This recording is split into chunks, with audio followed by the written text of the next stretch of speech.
Our upcoming session addresses a critical global and national challenge, ensuring women's equal participation in the workforce. This session, Driving Economic Inclusion, Private Sector Leadership in Catalyzing Women's Workforce Participation, will highlight how companies in both India and the United States are empowering women, advancing gender parity, and reaping the economic benefits of a more inclusive workforce.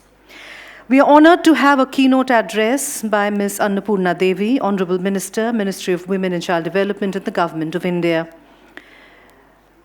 Ms. Annapurna Devi has been a tireless advocate for women's rights and has led key initiatives to empower women and children across India. Her work in this space is shaping a more inclusive and equitable future for India's economy. I would like to invite Sahara English, Managing Director of Global Government Affairs from Citibank, to introduce the Minister to you all. I would like to inform you that the Minister's speech will be in Hindi. There are translating devices on the table if any of you needs them. I welcome Ms. Sahara English, and I request you all to please join me in welcoming the Minister. Thank you.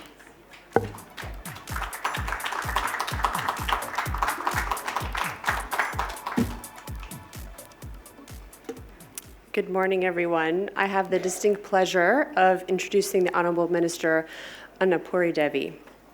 The Honorable Minister is the Minister of Women and Child Development. She became the 5th Minister this June in 2024.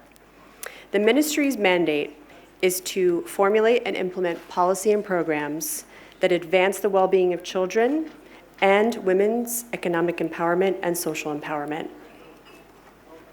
The Minister is also a member of the Parliament in the Lok Sabha from Jharkhand since 2019.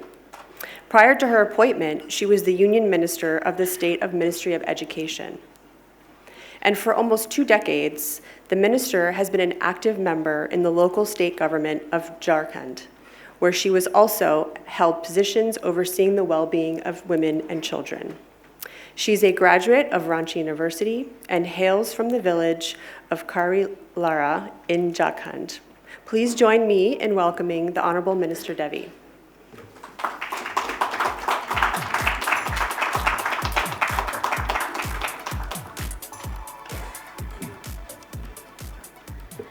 Thank you. The Minister will be with us in just a few seconds.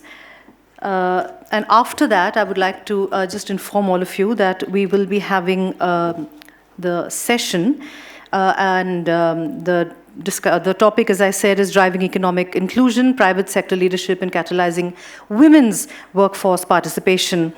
And I'm just reading out the names of the panelists so that you're all ready. And as soon as the Minister finishes her address, I can announce your names and you can all come up on stage. Ambassador Dr. Geeta Rao Gupta, Dr. Preetam B. Yashwant, Sahara English, Safia Ghori Ahmed, and Sanjay Verma. And this session will be moderated by Parikshit Luthra, the Chief of Bureau at CNBC TV 18. So that is going to be the session. The Minister is just entering the hall as we speak. Can I have a round of applause for her, please? Honorable Minister, Ministry for Women and Child Development, Government of India. She will be delivering the keynote address. Ma'am, I invite you on stage. Thank you.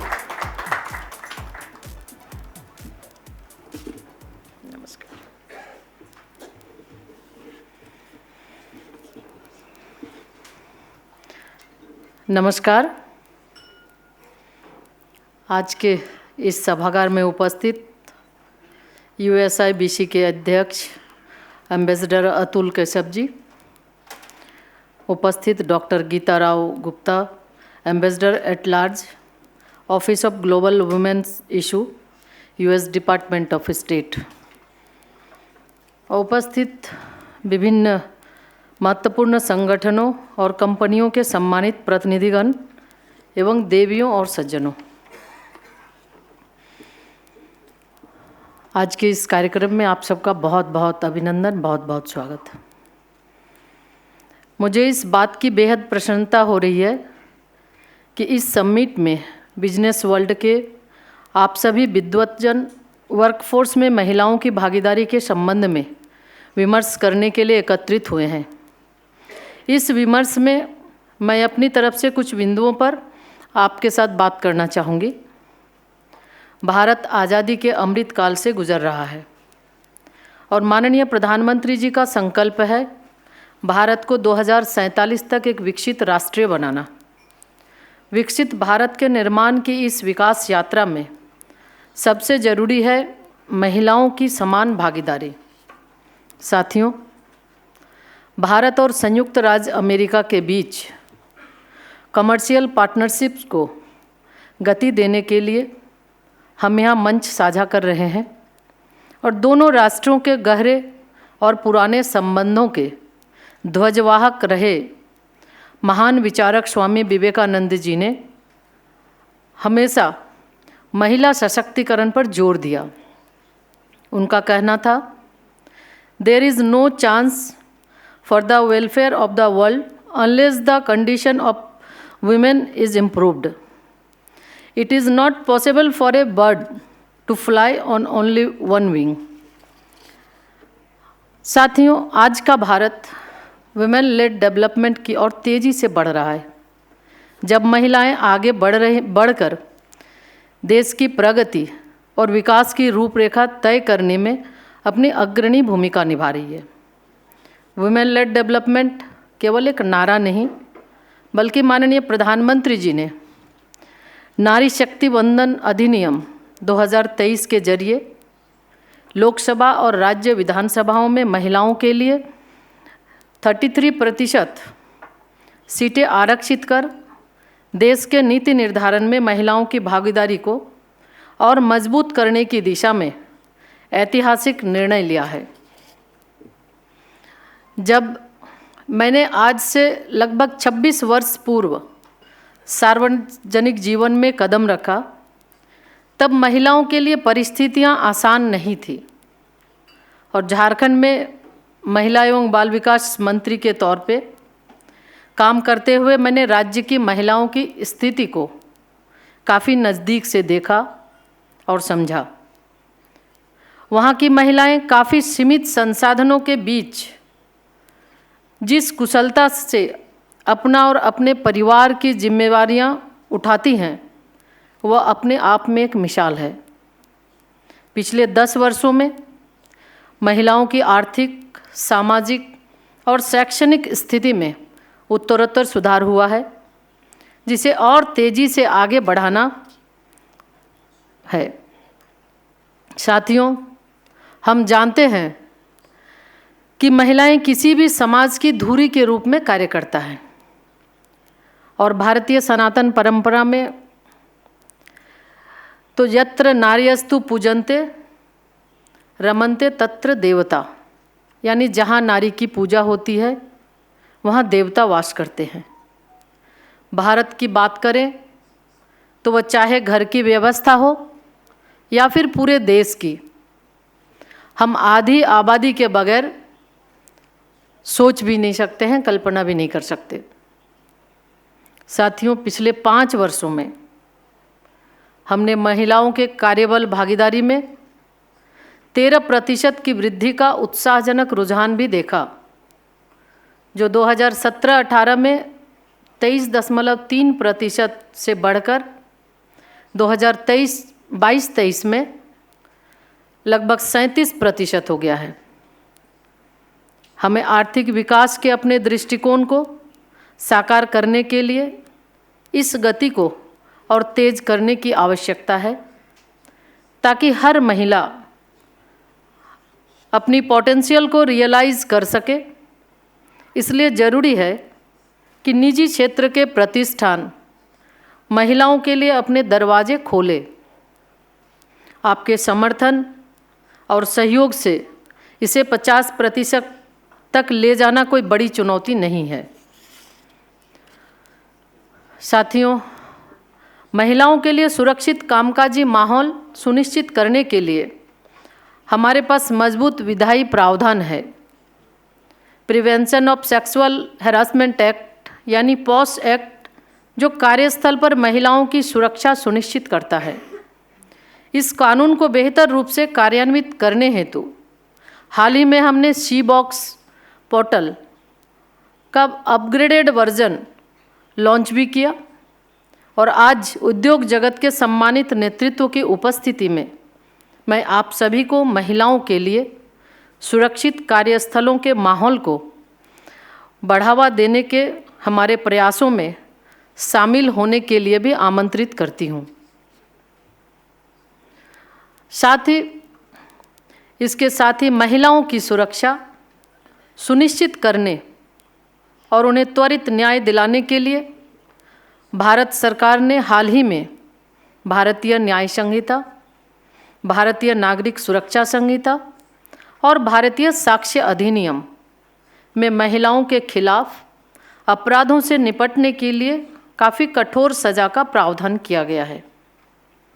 निजी और सार्वजनिक स्थानों पर हिंसा से प्रभावित और संकटग्रस्त महिलाओं को तत्काल आपातकालीन और गैर आपातकालीन सेवाएं और सहायता उपलब्ध कराने के लिए देश भर में वन स्टॉप सेंटर कार्यरत है। साथ ही एकीकृत महिला हेल्पलाइन नंबर 181 पर देश के किसी भी कोने से महिला उत्पीड़न की शिकायत तत्काल दर्ज करवाने की सुविधा भी दी गई है। साथियों, आज विश्व बैंक का भी ये मानना है कि भारत में यदि कार्यबल में महिलाओं की भागीदारी 50% हो जाए तो ये भारत की जीडीपी में सालाना 1.5% तक वृद्धि कर सकती है।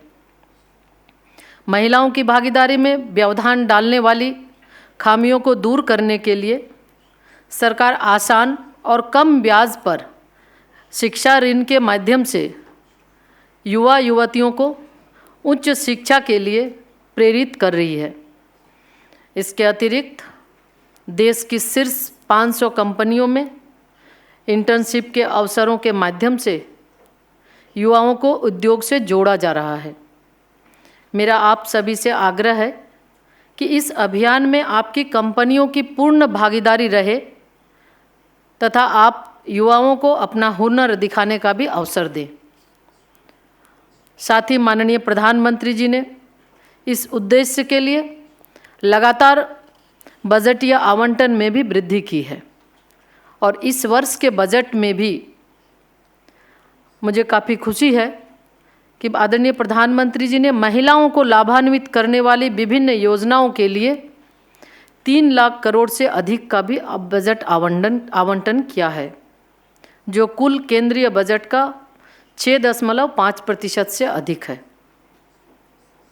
साथियों, सरकार के इन प्रयासों से कौशल प्रशिक्षण प्राप्त लड़कियों और महिलाओं की संख्या लगातार बढ़ रही है और इन्हें सही अवसर की तलाश है। इसमें भी निजी क्षेत्र का सहयोग उनकी सफलता के लिए महत्वपूर्ण है। महिलाओं को अपने कार्यक्षेत्र में बढ़ावा देने के लिए हमने न केवल कार्यक्षेत्र से संबंधित नीति व योजनाएं बनाई हैं, बल्कि हमने उनके सुरक्षित आवागमन, सुरक्षित आवास और पारिवारिक देखभाल की जिम्मेवारियों को कम करने के लिए भी बुनियादी ढांचा बनाया है। महिलाएं इन अवसरों पर अधिक से अधिक लाभ उठा पाए, इसके लिए हम उद्योग से सहयोग से देश भर में कामकाजी महिला छात्रावासों के लिए अपने नेटवर्क का तेज़ी से विस्तार कर रहे हैं।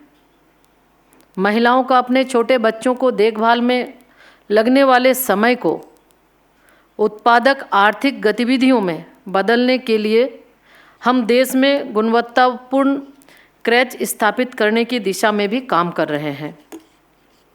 साथियों, पिछले 5 वर्षों में गैर पारंपरिक क्षेत्रों, विशेष रूप से स्टेम क्षेत्रों में महिलाओं की भागीदारी बढ़ाने के लिए कई पहल की गई है।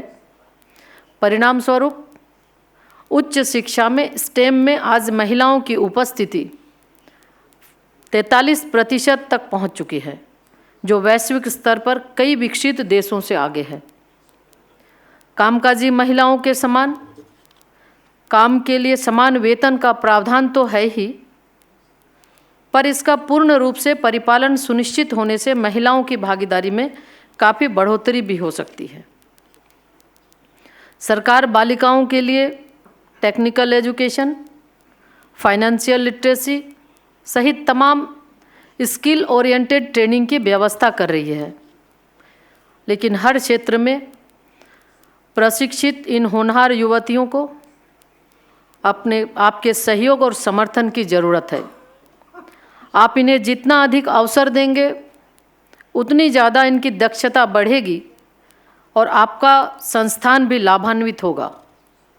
निजी क्षेत्र में नेतृत्व स्तर पर भी पुरुष एवं महिलाओं में असमानता को दूर करने की ज़रूरत है। नेतृत्व स्तर पर समानता देने से महिलाओं के आगे बढ़ने का मार्ग और प्रशस्त हो जाएगा। हमने startup India, stand up India और मुद्रा लोन जैसी महत्वाकांक्षी योजनाओं के जरिए महिलाओं को सशक्त और आत्मनिर्भर बनने की राह दिखाई है। साथियों, करोड़ों महिलाएं इनसे लाभान्वित हो रही है और यहीं पर इन्हें यदि निजी संस्थानों की भागीदारी और समर्थन मिल जाए फिर इनकी उड़ान को कोई रोक नहीं सकता। इसलिए माननीय प्रधानमंत्री जी के नेतृत्व में वुमेन लेड डेवलपमेंट के साथ भारत को विकसित राष्ट्र बनाने के संकल्प की सिद्धि में निजी क्षेत्र का महत्वपूर्ण योगदान रहने वाला है।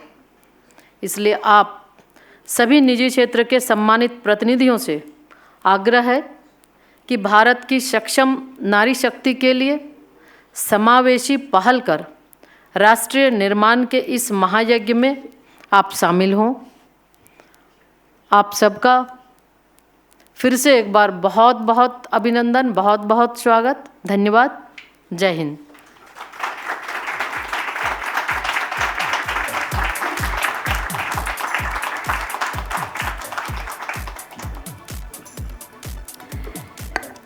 Indeed, a bird cannot fly with one wing, as Swami Vivekananda had said. Thank you very, very much, Honorable Minister for Women and Child Development, Government of India, Ms. Annapurna Devi. Can I have another round of applause for her, please?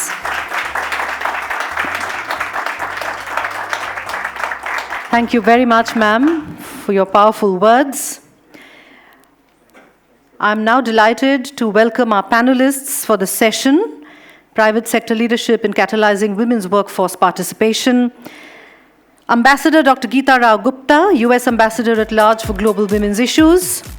Dr. Preetam B. Yashwant, Joint Secretary, Ministry of Women and Child Development. Sahara English, Managing Director of Global Government Affairs, Citibank. Safia Ghori Ahmed from APCO. Sanjay Verma, co-founder of Kalido. The session will be moderated by Parikshit Luthra, Chief of Bureau, CNBC TV 18. Can I have a round of applause for our panelists? Parikshit, I hand over the session to you. Thank you. Thank you so much, ladies and gentlemen, the USIBC team, and all our panelists for joining us today. It indeed is a great day, and women empowerment and bridging the gender gap is a conversation we're having in corridors of power and in boardrooms, offices, and supply chains. This year in the union budget, and perhaps Ms. Annapurna Devi would have also touched upon it, we had an allocation of over 3 lakh crore for women schemes to promote the health, welfare, and job opportunities for women in the country.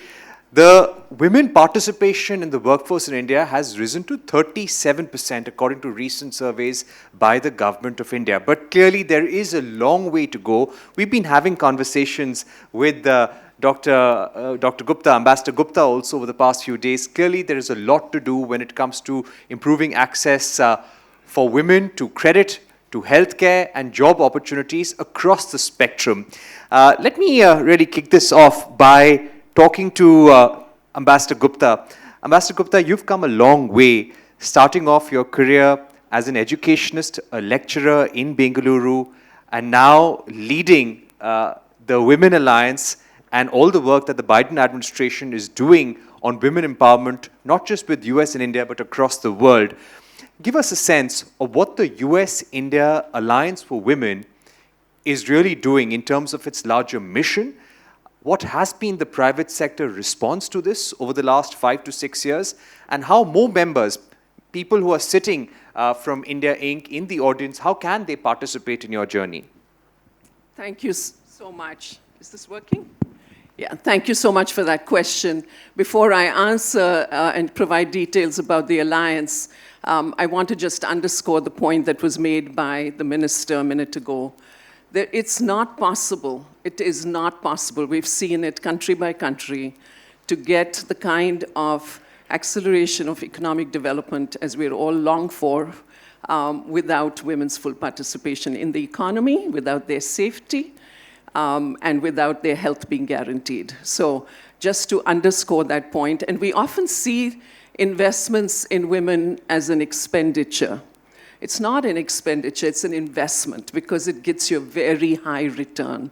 So that is what underlies the establishment of the US-India Alliance for Women's Economic Empowerment. That is a public-private partnership with the US Department of State, USAID, the Gupta-Klinsky India Institute of Johns Hopkins University, USIBC, and the America-India Foundation. So with our anchor partners here, we have established this public-private partnership to really bring together like-minded companies who share a commitment to these objectives to accelerate economic development by really fueling women's economic empowerment. And the minister highlighted some of the reasons why.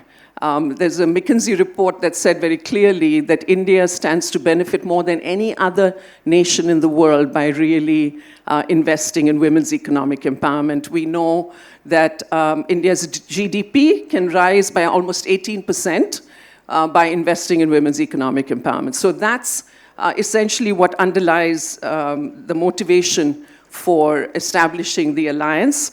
There are 3 goals that I wanted to emphasize. One is advancing women's participation in the corporate workforce, advancing women in STEM jobs as well as in education, and women's entrepreneurship. Those are the 3 that we are sort of trying to emphasize. And the way that it works is that we match make companies with each other, so that together, through innovative programs and interventions and investments, they can do more than any one company can do alone in order to sort of advance and accelerate women's economic development. And I'll give you a few examples.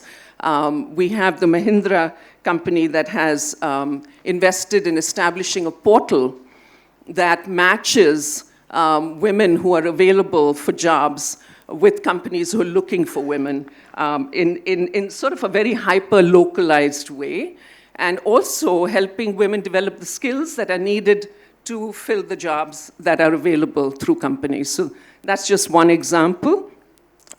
We are doing much of this work grounded in evidence, and LinkedIn, through its platform, I'm sure all of you are on LinkedIn, provides real-time data of women's participation in the labor force.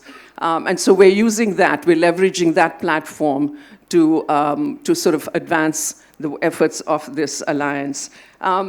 Anybody can join. To answer your question of whether there's a criteria, any company that is willing to commit to those goals can participate in this. You can sort of engage in activities that are aligned to these commitments, or you can actually join the alliance and partner with other companies to advance these goals. So if you're interested, please contact, I don't know if Olivia's in the room. Olivia, are you here? I can't see you from here with the lights on my face, but I can see her back there, I think. She's the executive director of the alliance. That's Olivia Holt-Avery.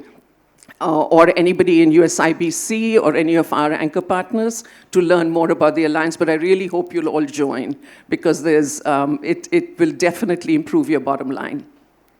Definitely. And Dr. Yashwant, if I were to get you in, especially for a perspective of the Indian government and where we stand in our journey, women-led development, this is something that the Prime Minister has been focusing in almost every speech of his to policymakers, to the industry since 2014.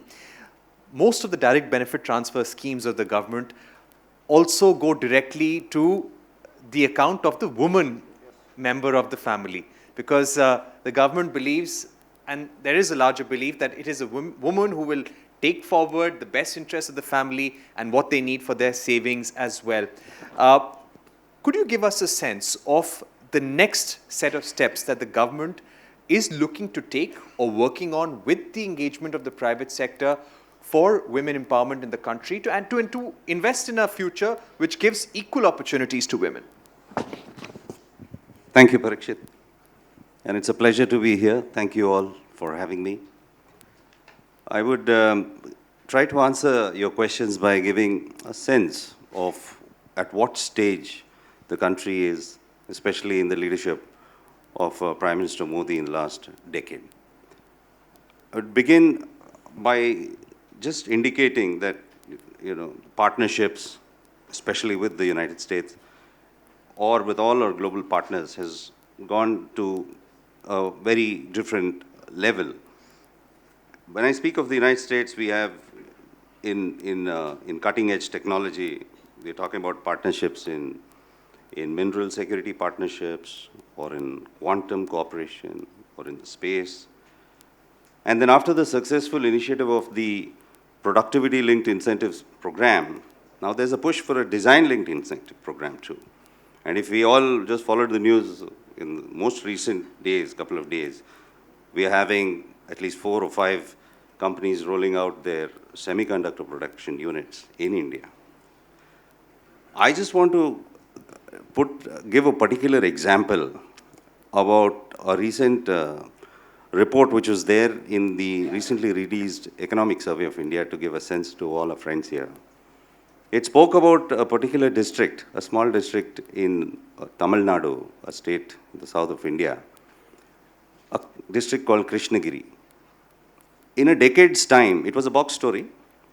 In the last decade, purely because of investment in several setups there which were related to mobile phones or to electronics or to other manufacturing units, the labor force participation, not by design, not by any push, by naturally, turned out to be a highest level of women labor force participation in that district in a decade.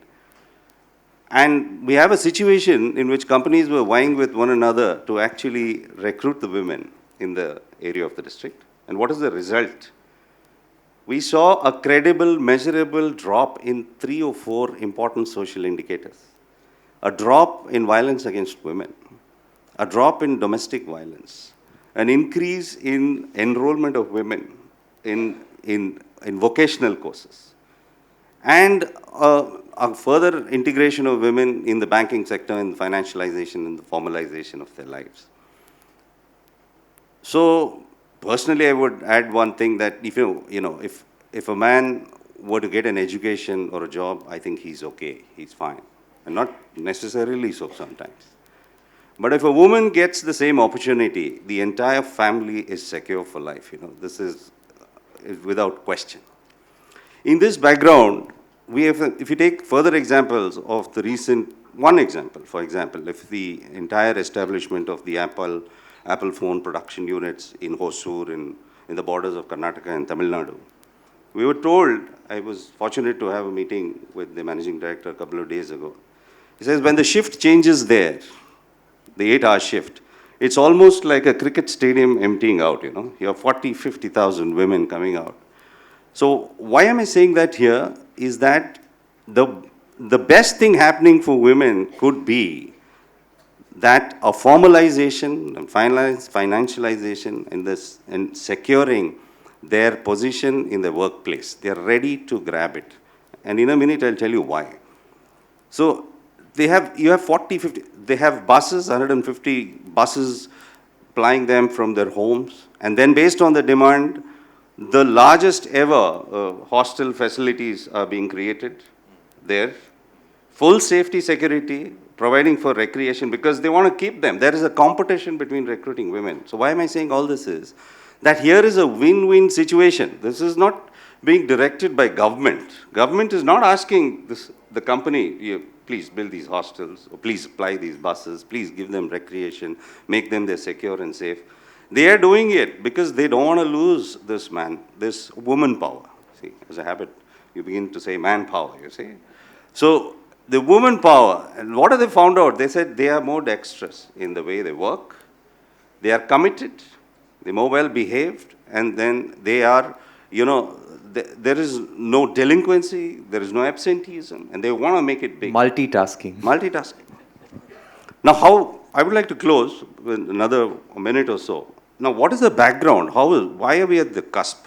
For that, you see, in the last decade or so, there is a background requirement which had to be met, that women in this country, and when I say women, I mean, we are not talking only about the 5% who are perhaps fortunate and who are well placed to get their college degrees and the technical education, and they have, secure lifestyles because the parents could afford it for them. But we are talking about a large millions and millions of women, and the numbers are here to tell you. I mean, the female labor force participation, as you just mentioned some time back, has risen to 37%. Yes, much of it is in the rural areas, no doubt, and the urban labor force participation has to increase. For this, our Honorable Minister, while she was speaking, she touched upon the wide, multi-pronged approach which the ministry, particularly, as well as in collaboration with all other ministries of government, is taking. Whether it is in the area of providing childcare services free of cost for the bottom quintile who can't afford it otherwise, and they're stuck with the drudgery of unpaid care work and unable to realize their dreams. We are trying to roll out 100,000 creches in both from the government sector as well as in collaboration with the private partners to create a national database. Working women hostels are being rolled out all across the country in a big way. And she also mentioned, the effective implementation of the Protection of Women from Sexual Harassment in the Workplace Act. Our ministry right now is doing it and leveraging the power of technology for that. So the entire safety network has been put into place. And a staggering $1 billion worth of investment has been done only in the last decade for a complete web of safety security systems, whether it is emergency response systems like the 911 you have in the US, or the one-stop crisis centers to attend to women in times of crisis who are victims of domestic violence, whether it's protection homes for those who are lured into or pushed into trafficking to rehabilitate them, get back in the mainstream, or it is giving information to women at the grassroots levels about empowerment opportunities which are all around. I mean, there's a lot to be said, and there's a lot more.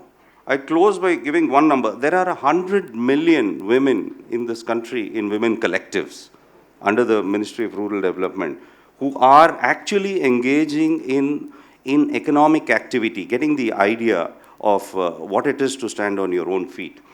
And the most celebrated trinity, the JAM trinity, which our Honorable Minister for Information Technology would have mentioned or will if he is to be part of these discussions. The Jan Dhan account, which is basically a financialization. A woman has a bank account, a formal bank account. The Aadhaar, that is the unique identity, and the mobile phone. So they are all financialized. They are realizing what it is to stand on their own feet. They have source to credit by various schemes like the Mudra, the Stand Up, and so on. So I'll close here by just all that I said to our august audience here is a message that women are at the cusp of getting out and realizing their dreams. All they need is a nudge. And the public-private partnership, I mean, it's a win-win situation. There is the companies who invest in India with an aim to recruit the millions and millions of women who are ready to come out and work. They're going to win, and there's going to be a tremendous transformation for these millions of women in their lives. And together, I think that is the way that India is going to move ahead and achieve that growth rate which we're looking at. Thank Dr. you. Yashwant, you really summed up India's vision for women's empowerment very well. But let me also get in Sarah English at this point. Sarah, when we were reading about Citibank, Citibank, of course, was the first bank on Wall Street to appoint a women CEO. But if I were to ask you from your own experience, we always talk about women breaking the glass ceiling. What do you think, in your own personal opinion or through your own personal journey, you feel that something worked for you in terms of breaking the glass ceiling or making it to the top? So what really helps women, and what's needed the most? So thank you for inviting me on this panel. It's a great question. You know, I've been in financial services now for most of my career. And I've seen the progression not only in the United States, but in India. And I think it's through mentorship, it's through access to capital, and it's through having mentors that you can see yourself in that vein. And you mentioned Jane Fraser, our CEO. You know, we're a very old institution. We're over 200 years old. Citi has been operating in over 100 countries, been in India for 120. We might be old, but we do look toward the future, and we are a leader in this industry, and that starts at the top, of course. And we have, you know, many programs that address women's economic empowerment. You know, we were the first company in 2019 to publish the gender pay gap data, which is quite historic, and I'm happy to say we've closed that gap. We're also, you know, looking at our empowerment of women within our own workforce. And here we have, by the end of 2025, we're aiming to have over 40% of our mid to senior level positions across Citi be filled by women. And Citi also champions female entrepreneurs, and this is an area near and dear to my heart. Before Citi, I was at MasterCard, and I worked on many entrepreneurship programs, whether that was mentoring women, startups, or helping them get access to capital. Because as this joint secretary said, there's, especially in India, there are so many startups, so many small micro entrepreneurs that are looking for that access to capital. And so I'll talk a little bit globally first and then go down to India. And so through Citi's entrepreneurship program and looking at supply chains, we are making sure our own supply chain is advancing minority and women-owned businesses. Through our global wealth investment, so Citi has many different businesses, but we are making sure our clients are contributing and making sure their portfolios are gender equal. And we have a Citi Impact Fund, which is our startup investment fund, that has allocated over $160 million, 70% of which those startups are women-owned.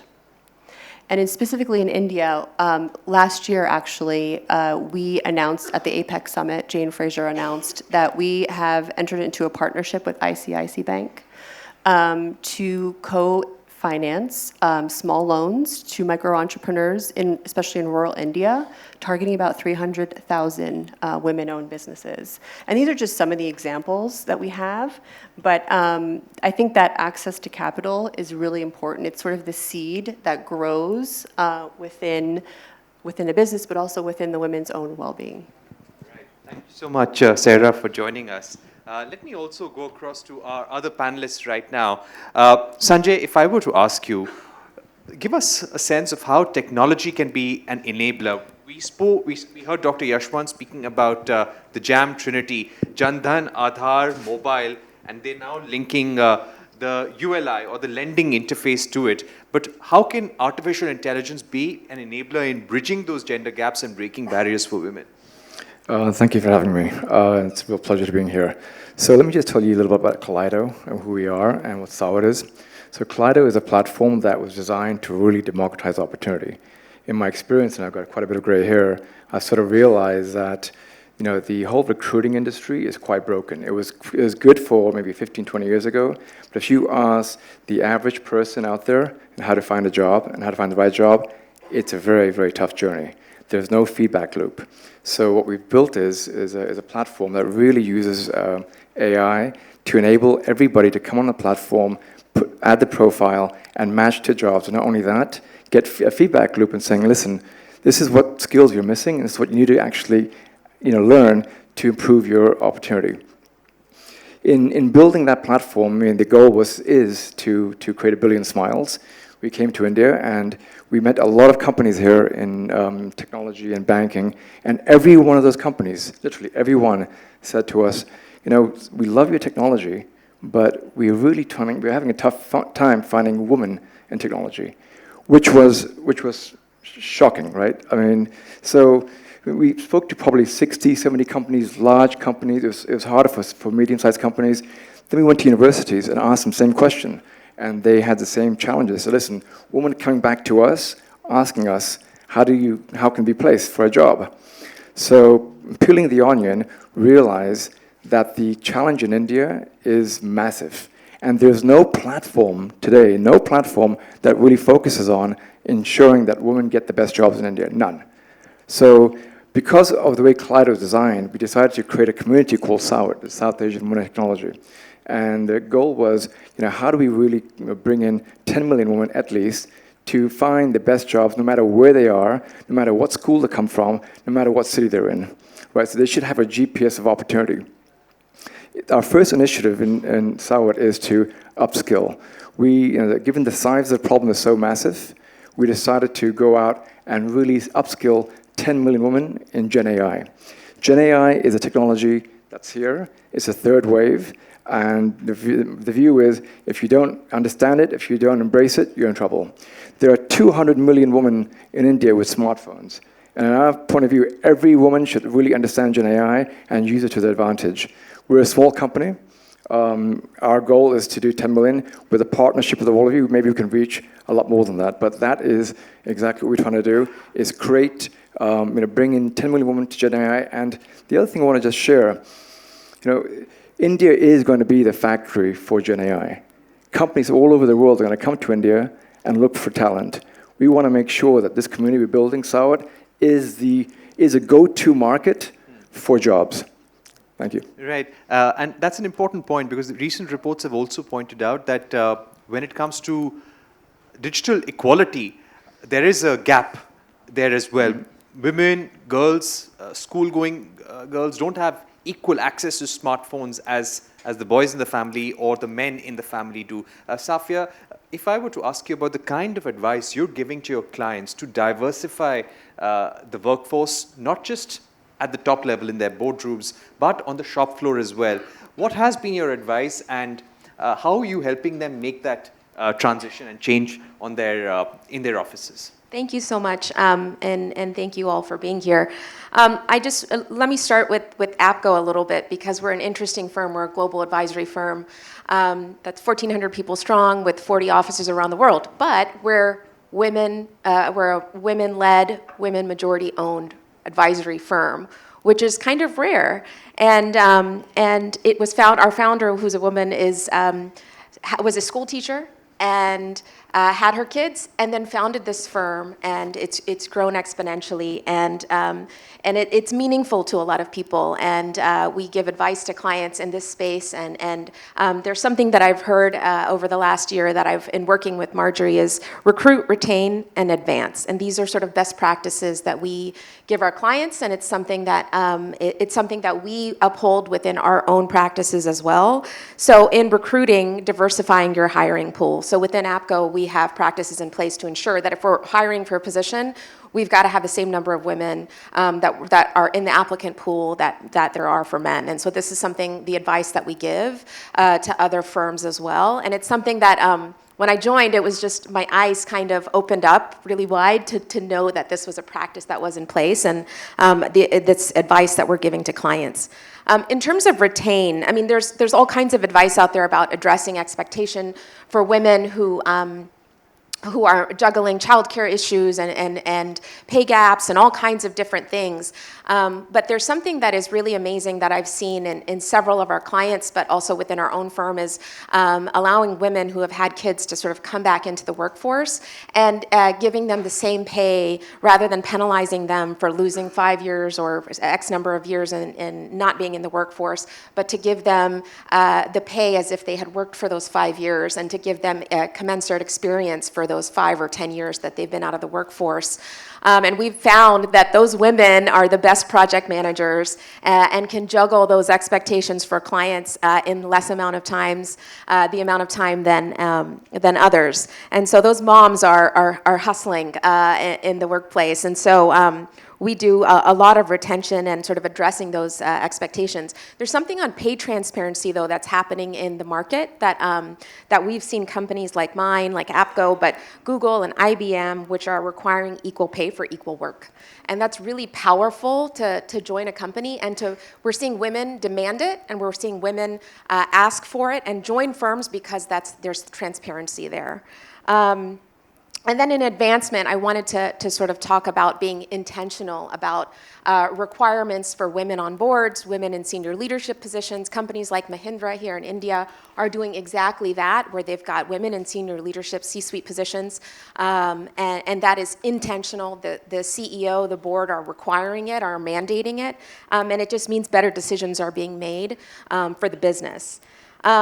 So I do want to sort of talk about those are 3 big trends that we're seeing, but one other thing that I wanted to talk about as an Indian but also an American is sort of this issue of safety. And it's come up a lot for companies on both sides in the US and in India. And it's conversations that we're having, and I think there's a perception that needs to be addressed, because we see Indian companies who ask us about the safety of women in America, and we have the same issues of American companies who ask the same about safety in India. And as someone who straddles both identities, I think it's important that perception does impact business, it does impact investments, it does impact growth, and the prosperity of women in these markets.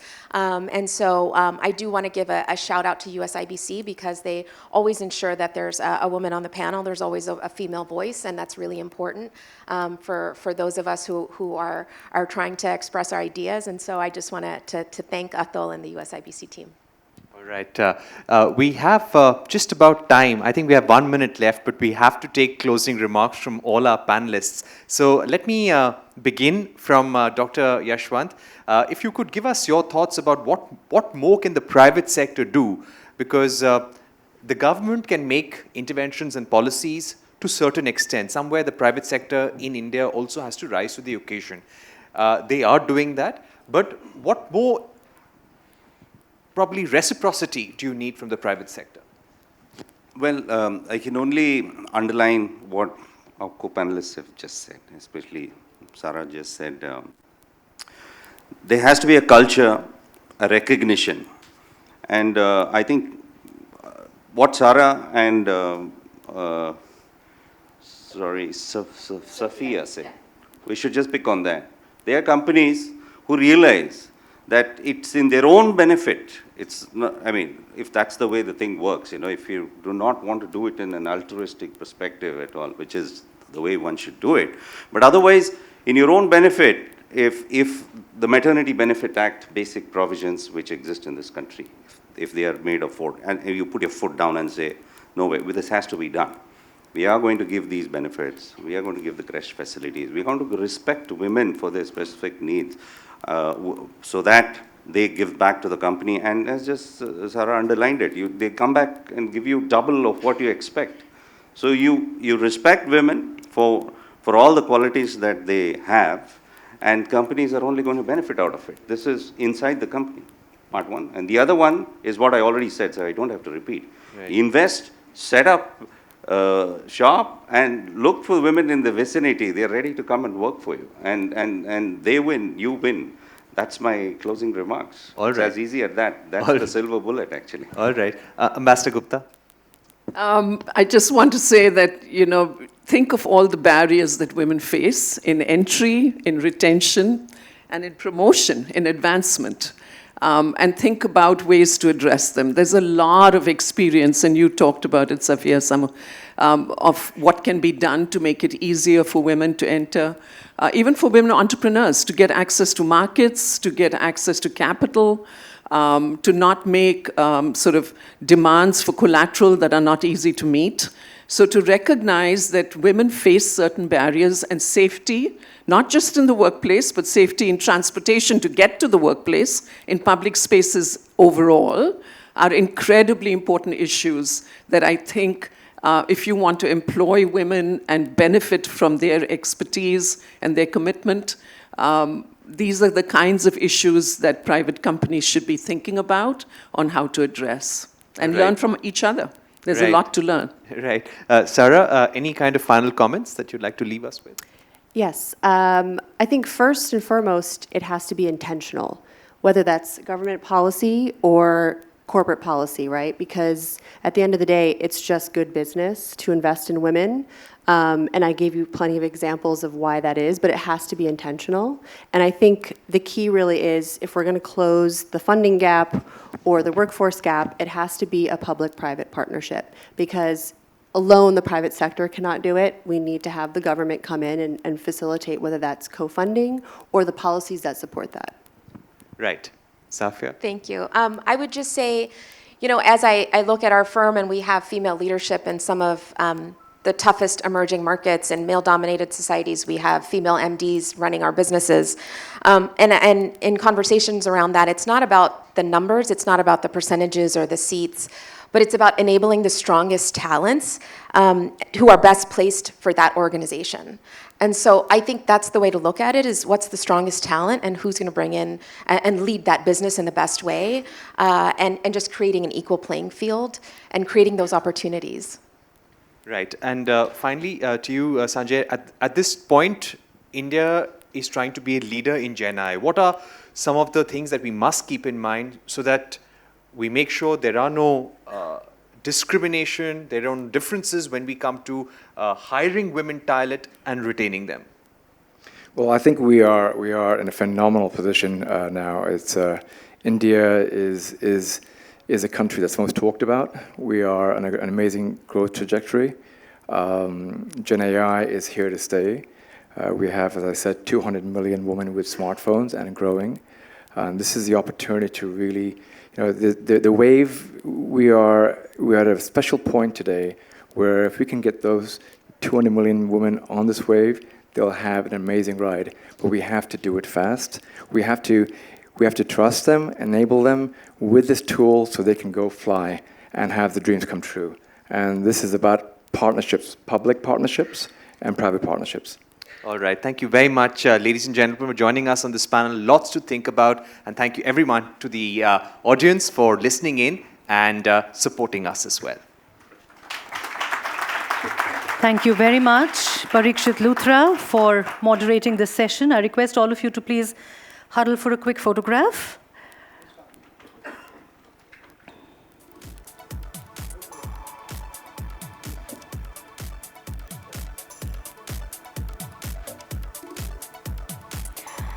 That was a thought-provoking discussion on how we can drive greater economic inclusion and empowerment for women. Thank you very much, panelists. And now I would like to introduce our next session.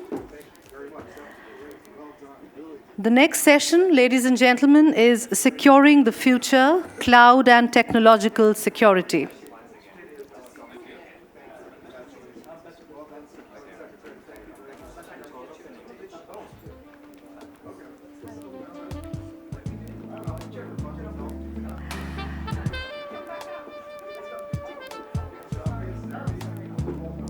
One more picture with Ambassador Keshav, and then we move on to the next session.